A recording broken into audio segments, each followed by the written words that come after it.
कि आपके अंदर भक्ति की शुरुआत कैसे हुई। उसको जानना हो तो आप कैसे जानोगे। आपके अंदर भक्ति का भाव जगा, उसको जानना हो तो आप कैसे जानोगे। सीधी एक व्याख्या दी मेरे पिताजी ने। पिताजी ने बोला कि जिस दिन से भक्त का भगवान के पास कुछ मांगना बंद हो जाएगा, तब समझ लेना वहां से भक्ति महारानी की शुरुआत हो गई है। भक्तों, वो बिल्कुल सही बात है। वो एक निष्काम भक्ति का भाव है। कुछ मांगोगे तो इतना ही मिलेगा, कुछ नहीं मांगोगे तो संपूर्ण मिलेगा। ऐसे ही निष्काम भक्ति करती थी महारानी। पर वो पति के चरण में जाकर बैठी और ऐसे अश्रु निकल गए। हे ठाकुर,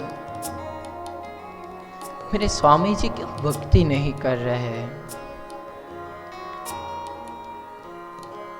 मेरे स्वामी जी को भक्ति की क्यों चेष्टा नहीं होती, क्यों इच्छा नहीं होती। तब इतनी प्रार्थना करते करते कुछ क्षण, कुछ पल ऐसे ही निकल गए। रात के 2:30-3 बज चुके थे और वो जो राजा था वो सोया हुआ था और जोर से आवाज आई, हरे कृष्ण, है गोविंद, है गोपाल। ये 3 बार आवाज आई। पर पत्नी एकदम, जो रानी बैठी थी अपने चरणों के, महाराजा के चरणों के पास, ऐसे बिजली गिरती है ना तो पूरा वाइब्रेशन हो जाता है।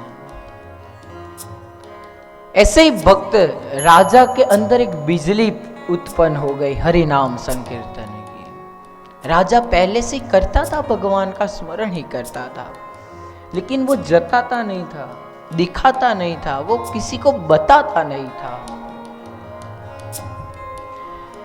और जैसे ही ये आवाज आई और पत्नी ने उसको छुआ, जैसे ही छुआ ऐसे ही पूरा रोमांचक दिल, रोमांचक मन उस पत्नी का, उस रानी का हो गया। और वो जो जिस तरह से भगवान की भक्ति करती थी उससे कुछ अलग भाव प्रकट हो गया। और वो भाव शुद्ध भाव था भक्तों। और ऐसे जब छुआ तो वो राजा खड़े हो गए और पूछा कि आप यहां पर अभी सोए नहीं हो क्या। तब जो सच बात थी वो रानी ने बताया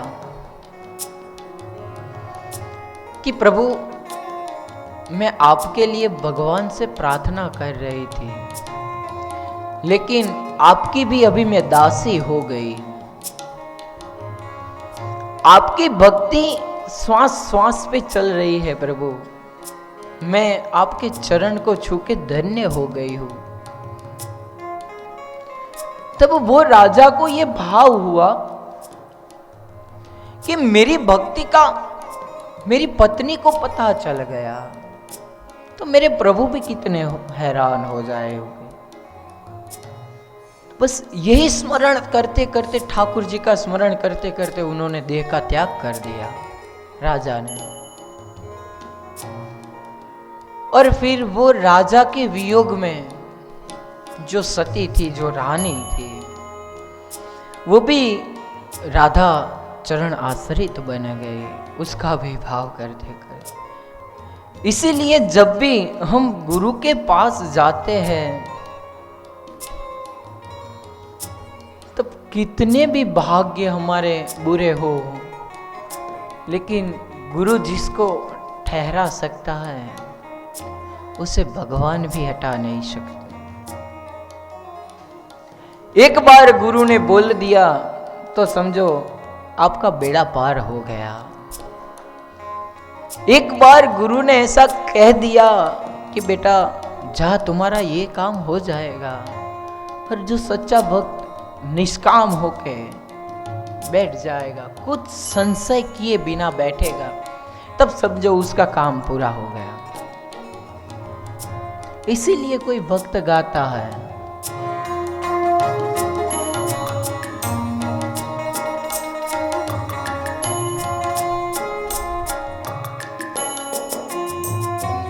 तुम सुख के सागर हो, निर्धन के सहारे हो। तुम सुख के सागर हो, निर्धन के सहारे हो। ऐसे जीवन हमको ऐसा बनाना है जो भी राजा ने जीवन बनाया, रानी ने जीवन बनाया। ऐसा क्या है जीवन का भाव? इस तन में समाये हो,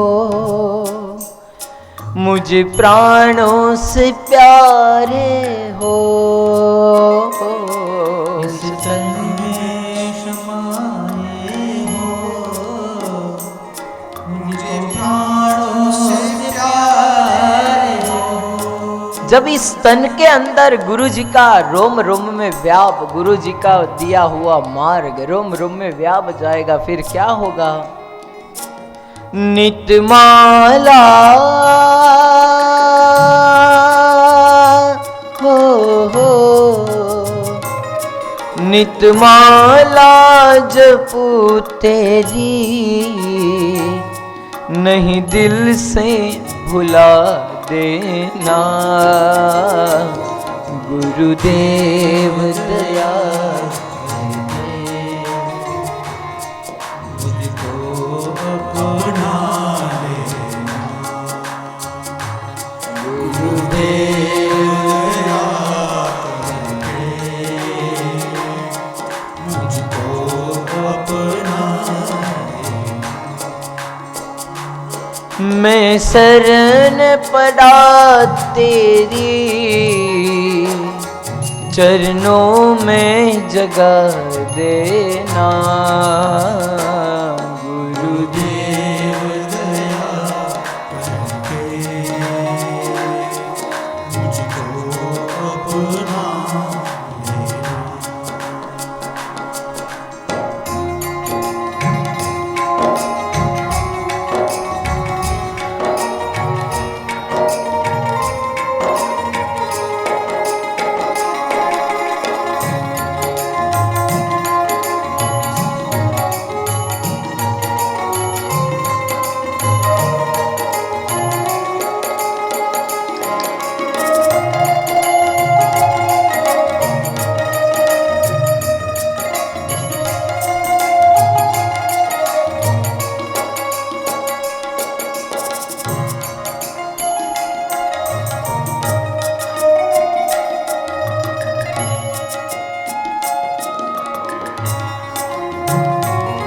पापी हूँ या कपटी हूँ, जैसा भी हूँ तेरा हूँ।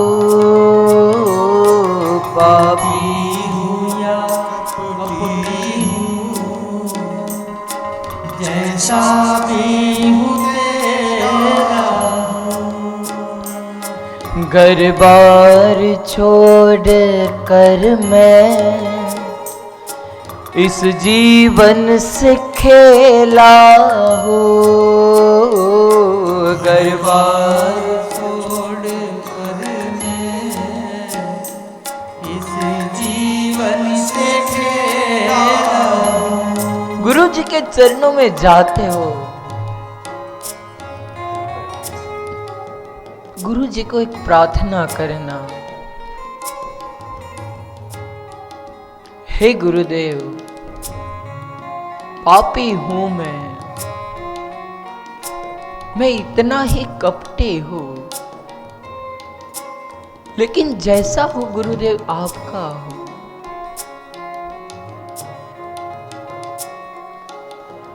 जब छोटा बच्चा कोई गलती करता है ना, तो उनके माता के पिता के पास जाते हैं।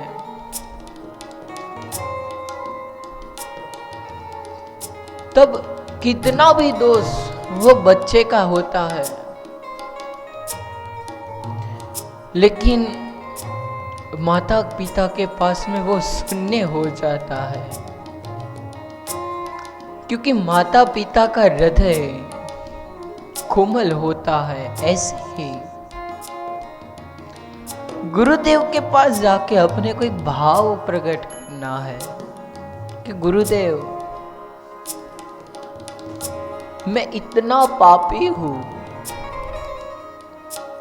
कई योनि से भटका हुआ मैं मनुष्य उद्धार में आया हूं गुरुदेव।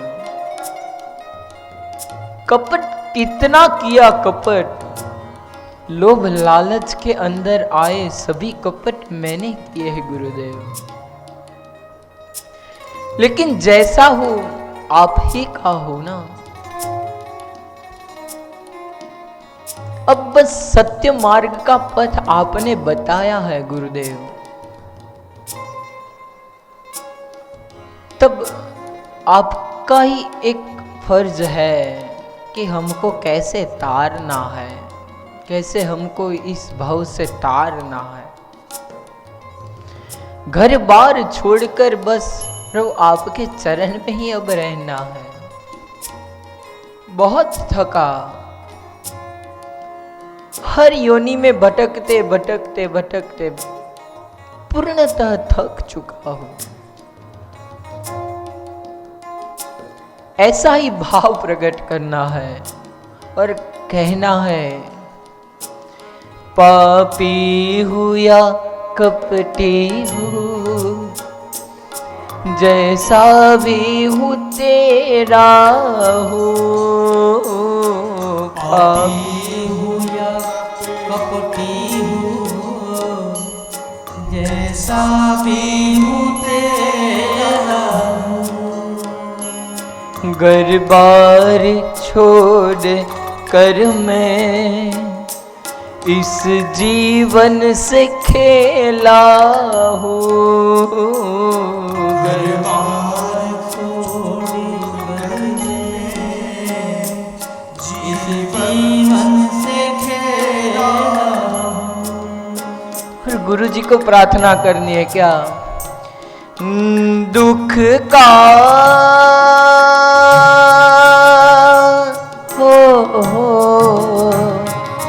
मैं दुख का मारी हूँ, मेरा दुख डा मिटा देना है देव दया।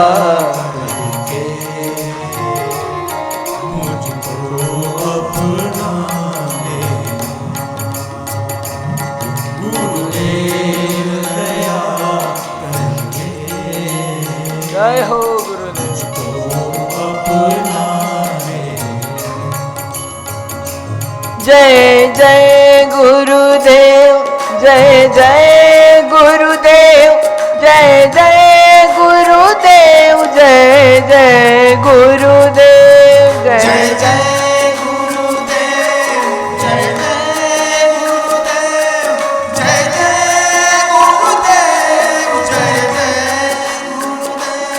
जय जय गुरुदेव, दया गुरुदेव, जय कृपा गुरुदेव, जय जय गुरुदेव, जय जय गुरुदेव, जय जय गुरुदेव, जय जय गुरुदेव, जय जय।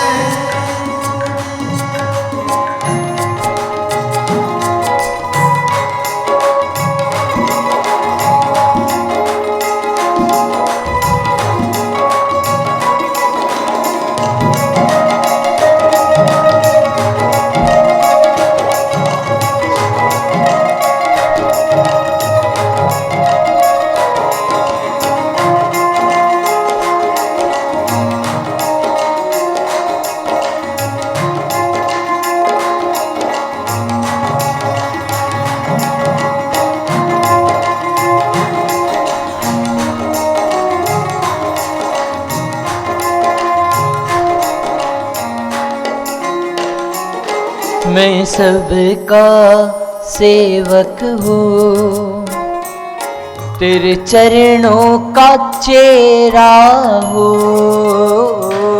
मैं सबका सेवक हूँ, तेरे चरणों का चेहरा हूँ। कल मैंने आज्ञांकित भक्तों का एक दृष्टांत दिया था। जो भक्त गुरु की आज्ञा से चावल ही बांटता था और चावल ही खिलाता था, ऐसा भाव प्रकट हो जाता है गुरु के पास जाते हो तब, जब अभिमान का त्याग करके जाते हो तब, लोभ से परे हो जाते हो तब ये भाव उत्पन्न होता है, मैं सबका सेवक हूं और तुम्हारे चरणों का चेहरा हूं। एक भाव प्रकट होता है, जहां भी जाए बस छोटे से छोटे बालक को भी ऐसा मानने लग जाए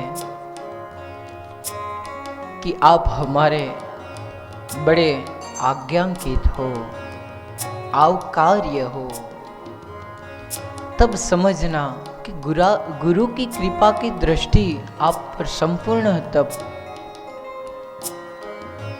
व्याप हो चुकी है। इसीलिए भाव से गाना है, मैं सबका सेवक हूँ, तेरे चरणों का चेहरा हूँ।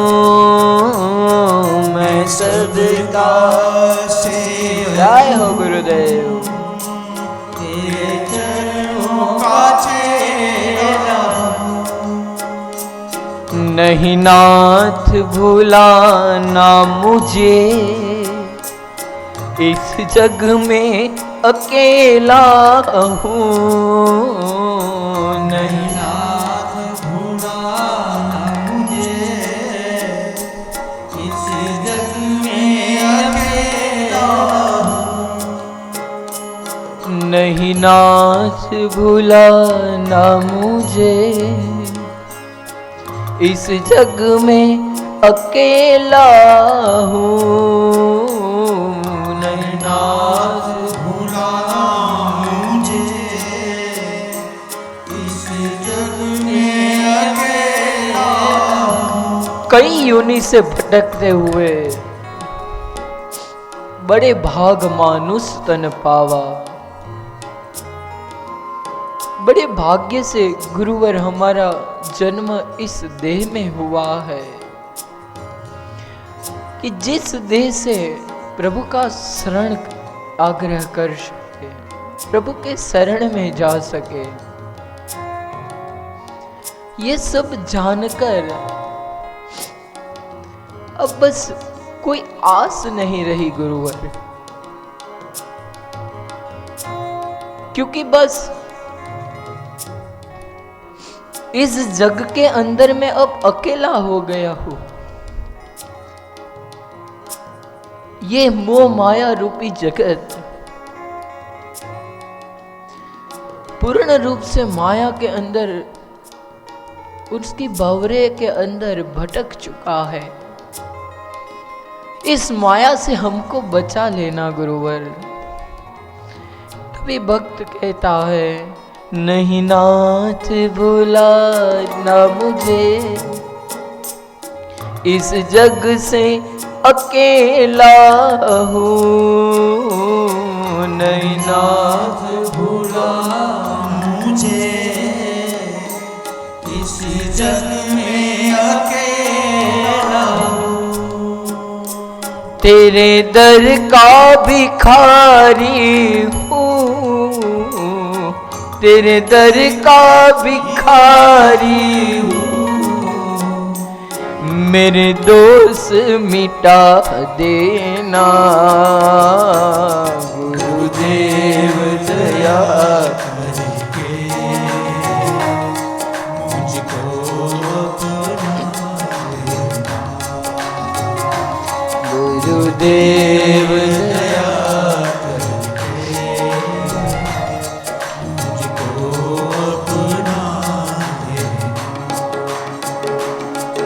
मैं शरण पड़ा तेरी, चरणों से लगा देना। गुरुदेव दया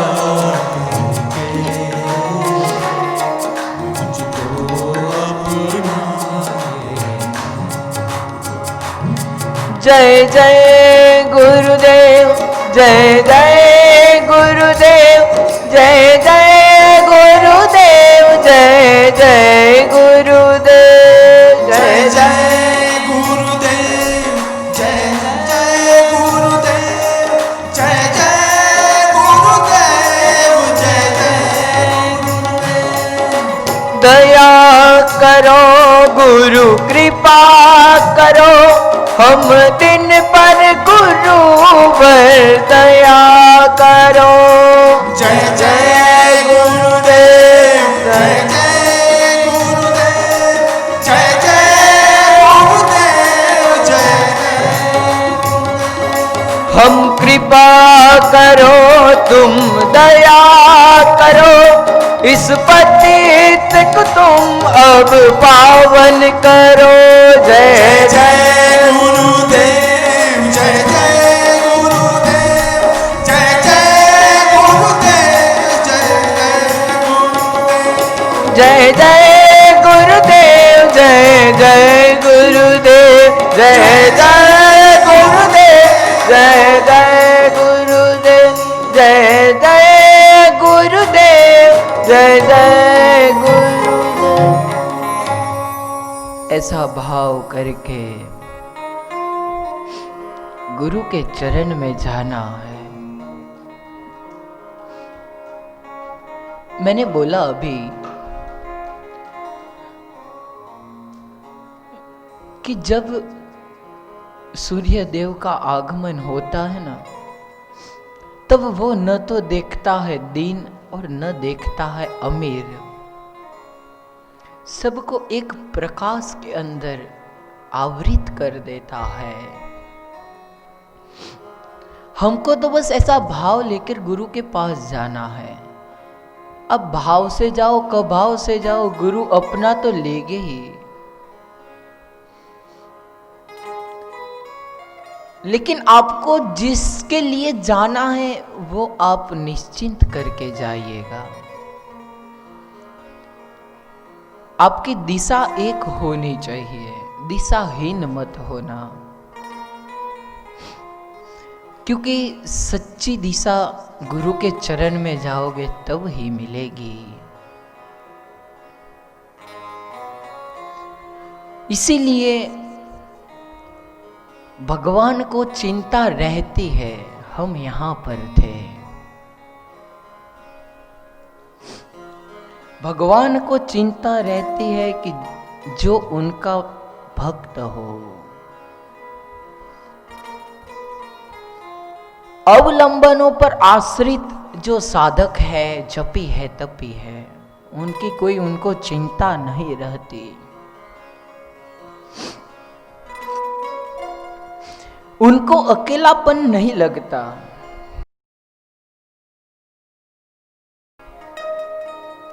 इसीलिए बोलते हैं एको हम बहुश्यामः।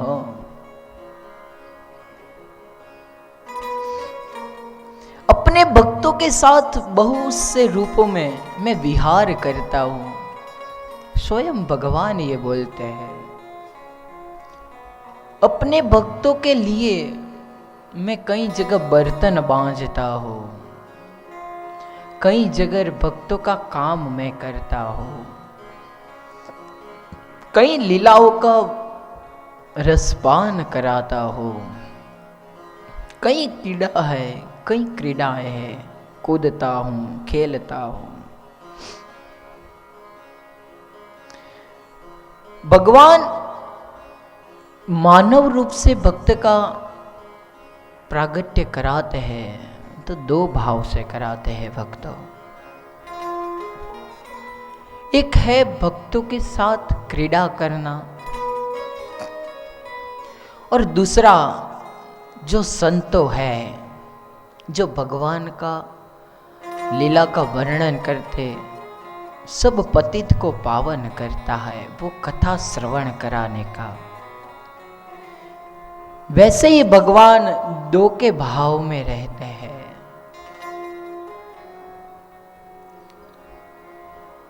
अनुग्रहाय भूतानां मानुषं देहमास्थितः।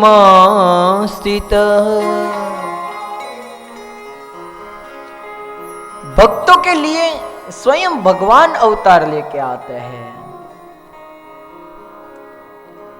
इसीलिए भागवतम के 10वें स्कंद के 33वां अध्याय 37वां श्लोक है। अनुग्रहाय भूतानां मानुषं देहमान स्थितः भजते तादृशी क्रीडया श्रुत्वा तत्परो भवे। भगवान बोलते हैं कि मैं कई भक्तों का रूप धारण करके इस धराधाम पर प्रकट होता हूं, क्योंकि मुझे भी इस लीला का पान करना, उस लीला का अनुभव करना है। उस लीला के अंदर जो क्रीड़ा की है, भजते तादृशी क्रीडाया,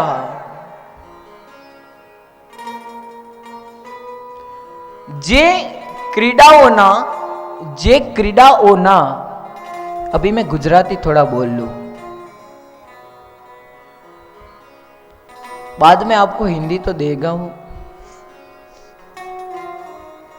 भजते तादृशी क्रीडाया शृण्वा तत्परो भवेत्। भगवान बोलते हैं कि मैं भक्त का रूप लेके, भगवान संत का रूप लेकर मैं यहां आता हूं, अहरनिश आता हूं।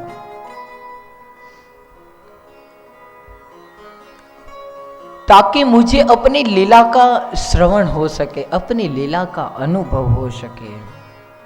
और वो भी ना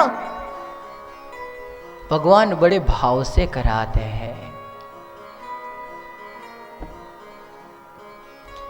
क्योंकि वही भक्त जो भगवान के चरण में है, उनका पता भी भगवान के अधीन ही होता है। भगवान को बंधन अच्छा लगता है किसका? अपने सच्चे भक्त का। ऐसे कहते हैं कि वृंदावन के ठाकुर जी को बहुत आनंद है, श्रीधाम ठाकुर जी को बहुत उमंग होता होगा। कोई दिन भगवान को 2 बजे सुलाते हैं, किस दिन भगवान को 10 बजे सुला देते हैं, कोई दिन भगवान को सुबह 9 बजे जगाते हैं, सुबह 4 बजे जगा देते हैं। भगवान बोलते हैं मुझे भी ये पसंद है, मुझे ये प्रिय है, क्योंकि उसके पीछे मेरा भक्त है। अहम भक्ता पराधीनो ह्य स्वतंत्र इव द्विज साधुर्भीतिग्रस्त हृदयो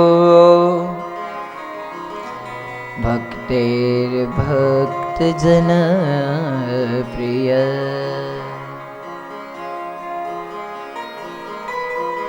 कल मैंने बताया था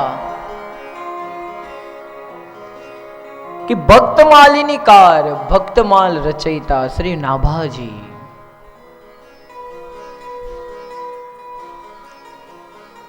वो ऐसे लिखते हैं, भक्त भक्ति भगवंत गुरु चतुर नाम वपु एक, इनके पद बंधन किए, ना सही विघ्न अनेक। और गोस्वामी जी ने बोला, माता पिता गुरु प्रभु की बानी, बिन ही विचार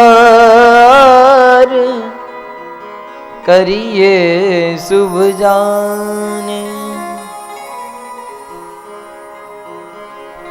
कल का विषय हमने यहां पर विराम किया था। आज मैं वहीं से शुरुआत करता हूं। बोलते हैं माता पिता गुरु और प्रभु, प्रभु यानी भगवंत। और वही बात है नाभा जी के अंदर, वही भाव लिखा क्या, भक्त भक्ति भगवंत गुरु, वो भी चार।